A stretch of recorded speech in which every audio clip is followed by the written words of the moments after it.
Toda reforma leva tempo, que envolve tirar tudo do lugar para depois arrumar novamente.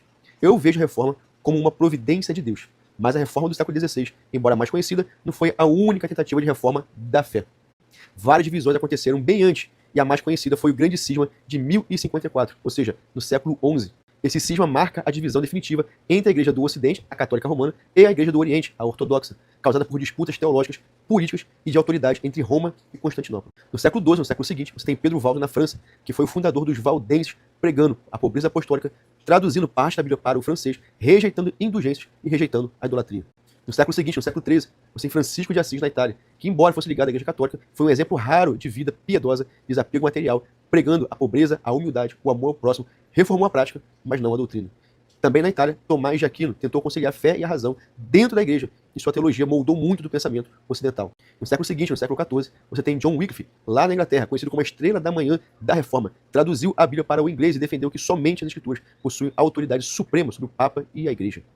No século XV, Jan Hus, Hus significa ganso. Ele estava lá na Boêmia e foi inspirado por Wycliffe. Pregou que Cristo é o cabeça da igreja e denunciou a corrupção do clero. Foi queimado vivo no concílio de Constância e teria dito: hoje vocês estão assando um ganso, porque Hus significa ganso, mas daqui a 100 anos ouvirão um cisne que não poderão queimar. Ou seja, 100 anos depois, era Lutero fazendo reforma e ninguém conseguiu parar. Na Itália também você tem Savonarola, que denunciou corrupção moral e papal em Florença, pregava arrependimento e pureza cristã. Infelizmente foi excomungado e executado.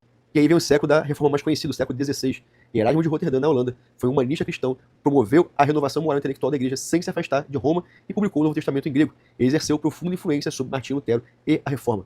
Na sequência, Martinho Lutero, na Alemanha, que era um monge agostiniano, iniciou a reforma protestante ao publicar as 95 teses em 1517, 31 de outubro. Ensinou a justificação pela fé e traduziu a Bíblia para o alemão. É o cisne profetizado por Jan Hus.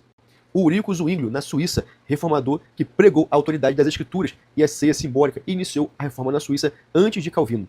Já Calvino, na França e depois em Genebra, lá na Suíça, foi um teólogo que organizou a doutrina reformada, enfatizando a soberania de Deus e a salvação pela graça, autor das Institutas da religião cristã.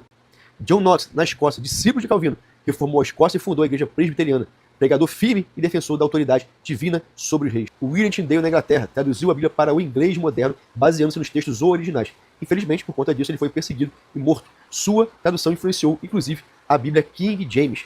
Menon Simons, lá na Holanda, fundador dos Menonitas, defendeu o batismo de adultos em oposição ao batismo infantil católico. Pregou a santidade de vida, a não violência, a humildade cristã, vivendo de forma coerente com a sua fé. Valorize o que esses irmãos e irmãs fizeram no passado para a Bíblia chegar até nós e para sairmos debaixo do sistema romano, opressor, demoníaco. Se você gosta desse conteúdo, curte, compartilha, se inscreve, segue a gente. Deus te abençoe.